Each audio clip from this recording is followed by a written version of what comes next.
The Labour government are in a state of absolute blind panic. They're not quite sure what to do. I think it's pretty fair to say that Reform are leading now much of their agenda, certainly a lot of their narrative.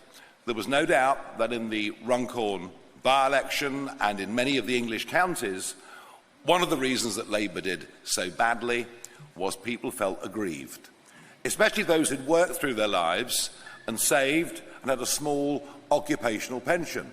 They were the people aggrieved that they were losing their winter fuel allowance. Many of them voted for us, quite a few of them too stayed at home. And it's an issue that I kept on pushing. I kept on saying, all but the very wealthiest pensioners should get the winter fuel allowance, particularly as we have the most expensive energy costs in the world directly as a result, of course, of the fanatical embrace by both Conservative and Labour governments of net zero. Now, knowing that this press conference was due to take place at midday, at 10 o'clock this morning, the government said there'd be a statement from them at, well, you've guessed it, midday. Well done. You're keeping up in the front. And they have reversed their policy, and all but those that earn £35,000 a year or more will now get their winter fuel allowance. It means that 1.8 million won't.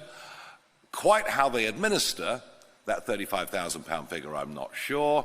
I always thought it would be easier to say no winter fuel allowance if you pay, say, 40p tax or more. But it is a considerable step in the right direction. There'll be a lot of pensioners out there very, very pleased, including constituents of mine in Clacton who served this country in World War II and felt they were being very badly treated. So look, I think we can claim some credit for this Express headline from last week, and well done the Express for splashing it, and I think we have made the political weather on this one. There is no doubt in my mind that the government would not have U-turned on this had it not been for the pressure that Reform UK is putting on them.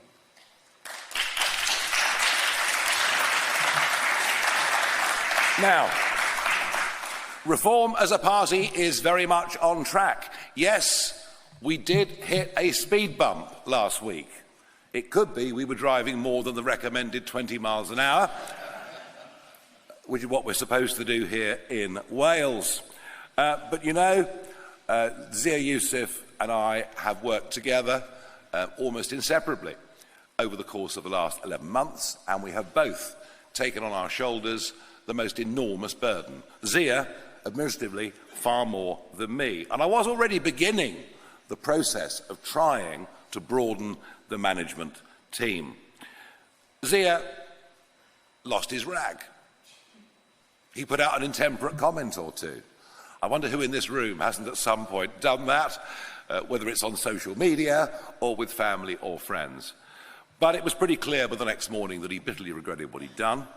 And as part of broadening that management team, he is very much back and enthused, and he will take on the Doge job. And I can't even begin to tell you some of the things we found in Kent County Council already in terms of the complacency of those that have been running these counties under the same political party and in terms of where money is spent. What I've seen already is astonishing. It'll be a massive job for Zia going forwards. He will also continue to help work on policy. I was in Las Vegas 2 weeks ago launching our crypto and digital assets bill, and in areas like this, he has very, very unique experience. I will be announcing a new chairman of the party tomorrow. That'll happen at 11 o'clock in central London, and the new chairman will not be as bogged down with all the administration, with booking event halls and all the rest of it, as we broaden our team, and will be very much more of a front-facing person. We just had the English county elections. I don't think anybody would deny us the fact that it was an absolutely astounding success indeed. It went much further than I ever could have dreamt of. And I think what happened in Hamilton, Larkhall and Stonehouse last week was remarkable. Reform came third. Well, yeah, we did come third, But we've gone from almost nothing to 26.6%, and within touching distance of the other two parties. I think it's pretty fair to say that Reform blew up Scottish politics last week in a pretty dramatic way. And there are one or two early markers here in Wales that are very, very positive. I point to the by-election held a couple of months back in Torfaen, where Reform won that council by-election with an increase of 47% of the vote, with Labour falling, their share of the vote falling by 49% of the vote. Similarly, more recently in Carmarthenshire, Reform won that seat, going from nothing to 43%, with Labour down by 34%. Is it any wonder that Labour are in a state of blind panic?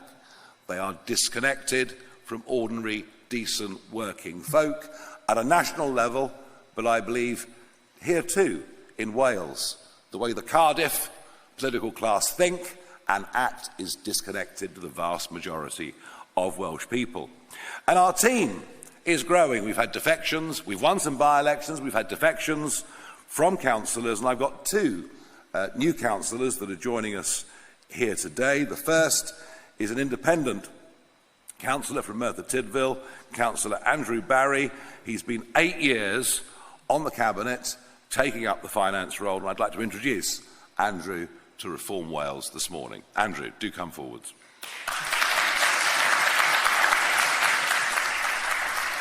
Welcome. Good afternoon. 8 years Cabinet Member for Finance. Nigel talks of waste, unbelievable amounts of waste. Frustration from me being an independent councillor. Last 3 years, Merthyr has spent £31 million of the Shared Prosperity Fund, the latest iteration of European funding. Where's the difference in Merthyr? It's not there, it's not visible. And when you take, when we first had Objective 1 back in those days in 1993, 32 years later, the Northern Valleys, hundreds of millions of pounds being spent. Where's that money? Why have we still got some of the most deprived wards in Europe? And in addition to that, we're now talking about food banks on a daily basis in everyday conversation. It's not right, because the people making the decisions on those hundreds of millions of pounds aren't the councillors, aren't the politicians. They're unelected, unaccountable officers of the council. That's got to stop. We talk about where's the money. The money is there. We just have to use it more appropriately. And I see Reform as absolutely the only opposition in Wales, the only way forward. We cannot carry on this socialist madness any longer. The time has come to stop. Thanks very much. Thank you. Welcome on board. Andrew, thank you and welcome on board. And also joining us today, another independent councillor from Merthyr Tydfil. I'm going to ask David Hughes to come and join us, somebody who served 7 years in the Cabinet dealing with social services and housing. Welcome. Well, thank you for asking me to come and speak. I was never a political person until I had a job in social services as a manager in the children's services. And I've seen the waste where anybody could ask any amount of money to have our children over the weekend or into a residential home. They could have up to £13,000 a week just to look after one child. I then thought, I've got to do something about this. So I put my name down to stand as independent councillor. I have never been a political person, but then I could see the waste in my town, and I want to do something about it. I tell you one thing, when I became the social services cabinet member, the head of service came to me and I said to her, are we going to save the £3 million overspend? She said to me, oh, you can't put the price on a child's head. I said, let me tell you now, you can't safeguard a child if you're bankrupt. And that's the way we were going. We were going to become bankrupt if we kept on going that way. So that lady, dare to say, wasn't there much longer. She had to move on. So As I look around the council, I see waste in everything. And the procurement in the councils, they spend money without any thought of anything. They just throw the money out. They give money out to the same companies all the time. I tell you one story. I had a building firm. I was asked to tender for a job in the neighbourhood service centre in the Gurness Estate. I put a price in of £50,000 thinking I make a good bit of money on that. However, I never heard anything.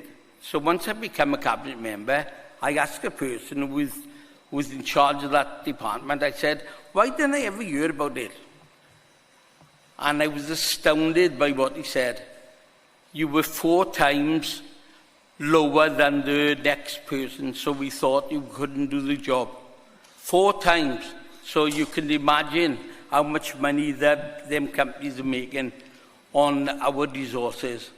So I come over to Reform because, as Nigel said, there's so much waste where the money's being spent. We need to get into the procurement and make sure the money is spent correctly. Thank you.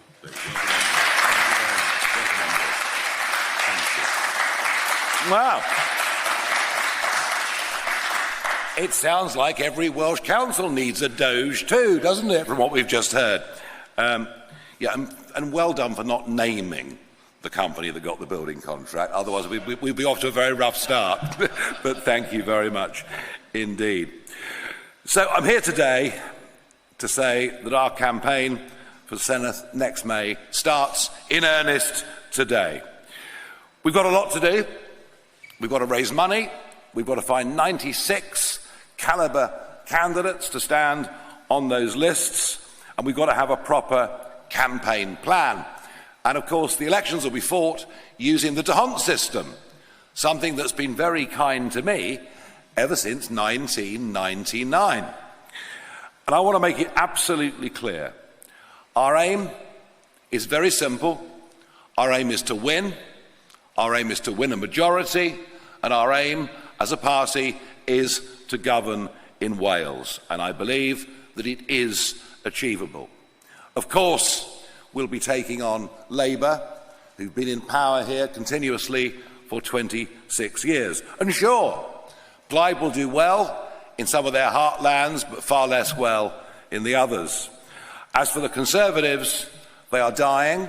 I think what the results showed you in Scotland last week is that in many parts of the United Kingdom, they are pretty close to an extinction event. And we will certainly be saying to those Conservative voters that are left, you know, if you go and vote Conservative, you might finish up with Labour back in control. It's a risk that you are taking. But I believe we can win, and I believe, actually, if we get this right, we will win next May. And in some ways, we're lucky with our enemies, because Labour really are failing in Wales. 26 years of failure, and frankly, they've got nowhere to hide.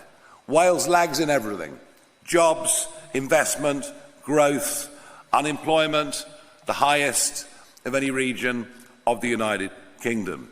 GDP per capita, £10,000 per head less than the rest of the country. It's a truly astonishing figure when you think about it. Wages, of course, correspondingly lower.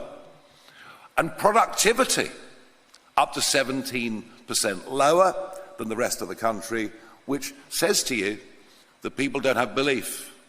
People haven't got ambition. They're kind of, even those who are in work, many of them are going through the mill. On the National Health Service, there's really nothing Wales can say.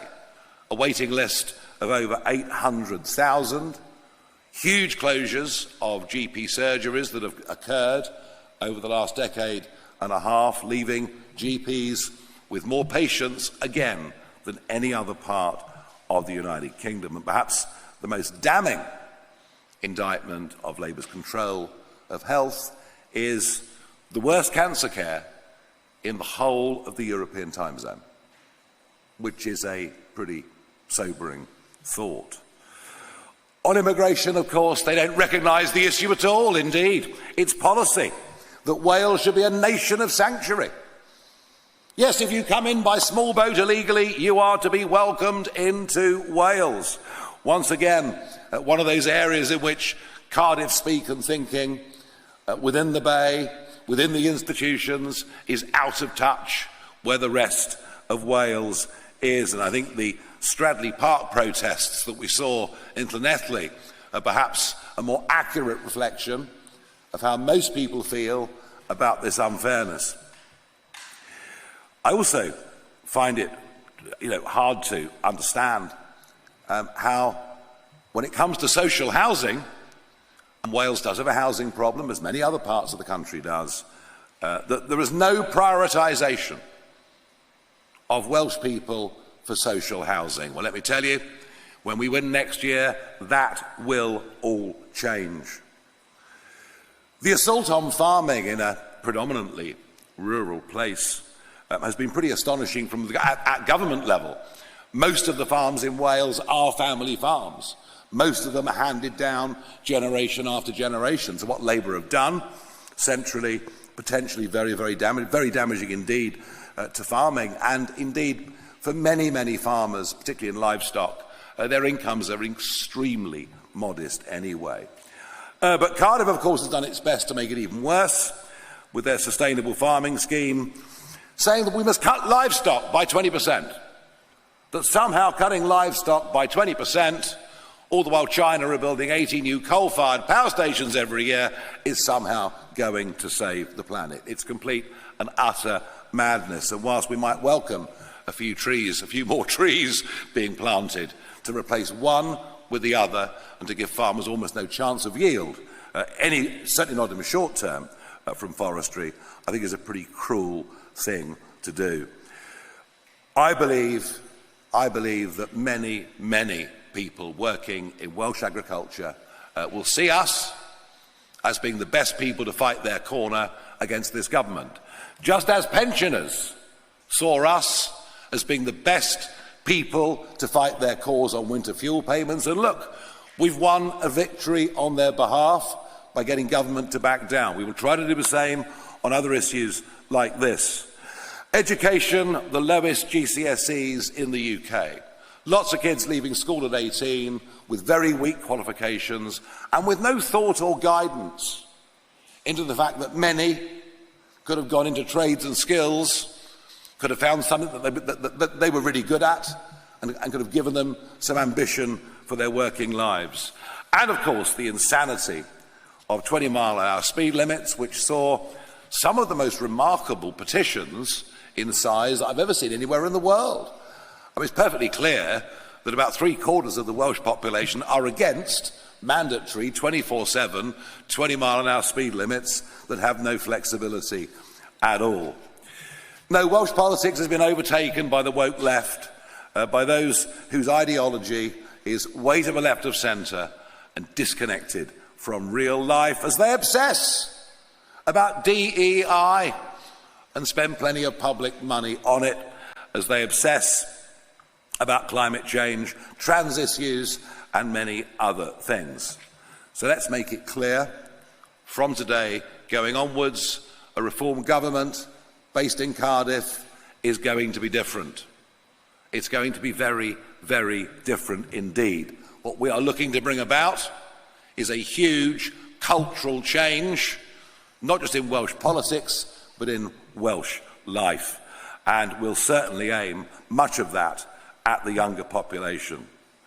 Industry in Wales is being destroyed. My last visit to Port Talbot was, I did a live TV show here 3 years ago when I predicted, sadly but accurately, that the blast furnaces would go, and they've gone.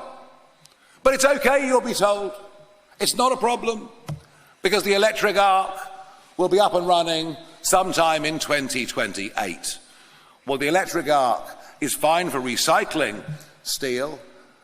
It doesn't produce the kind of virgin steel needed, certainly for military hardware.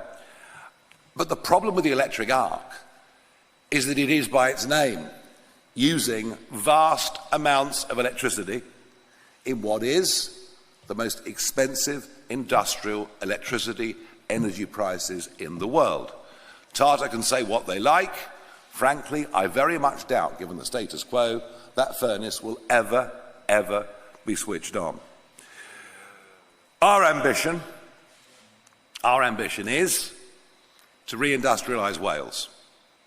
We are going to be using more steel over the next few years than we've probably ever used as we increase military spending and as we attempt a house building programme in Wales, and even more so in England, of massive proportions just to catch up with the population explosion over the last 20 years.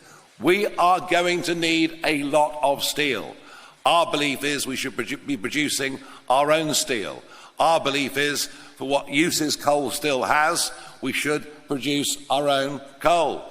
Boris Johnson pronounced boldly, it's the end of coal. Well done, Boris. This year, on Earth, mankind is going to burn 8 billion tonnes of coal. It's almost hard to get yourself round that figure, isn't it? 8 billion tonnes of coal. As Indonesia, with its 250 fired coal stations, China, India, etc. So I'm not standing here, and no doubt some will lampoon this. I'm not saying let's open up all the pits. What I am saying is there's coal, specific types of coal for certain uses that we still need in this country, and we certainly will need for the blast furnaces here, that we should produce ourselves rather than importing. And just before Port Talbot closed, they were importing the coal there from Australia. You tell me, in terms of carbon dioxide emissions, how that makes any sense at all. But of course we have to go much further than this. Now, I talked earlier about education. Yes, the results are terrible, but there's an awful lot of young people in Wales leaving school with no real qualifications, no real thought for where they're going to go. And what we would want to do is to launch as many trades and skills colleges as we could. What we would seek to do is to make sure that these opportunities for learning engineering, and frankly I'm talking about old and new industries, everything from engineering to AI, people should be able to begin studying and learning from the age of 15 or 16 years old. To give those teenagers at school who have little or no interest in academic education, and there are many like that, they're just not interested, and they're bombing out of school with nothing. We want to try and bring some of that vocational training in via colleges from the age of 15 or 16. We want, of course, if we can train a lot of people in skills, that then actually prompts more investment to come into an area. You know, one of the reasons that Ireland did so well in the 90s wasn't just that their tax rate was more competitive for companies, it's that they had a lot of people with the right skill sets in technology, good use of maths, English. That was more academic, but the fact that potential workforce was there led many to go to Ireland, and we need to do the same in Wales with skills. And we want to push an idea of buy Welsh, build Welsh.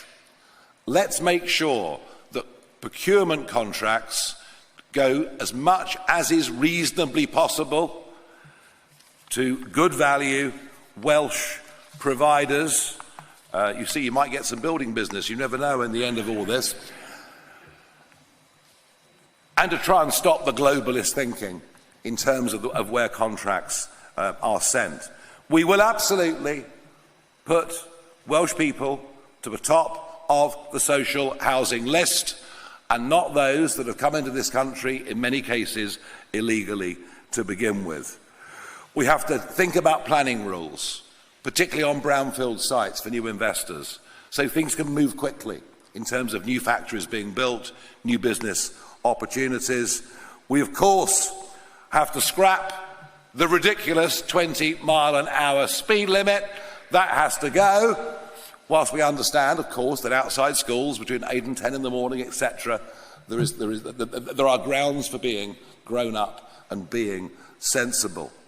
And I would say this to you, that I'm standing in front of you today with a very ambitious plan for what we can do.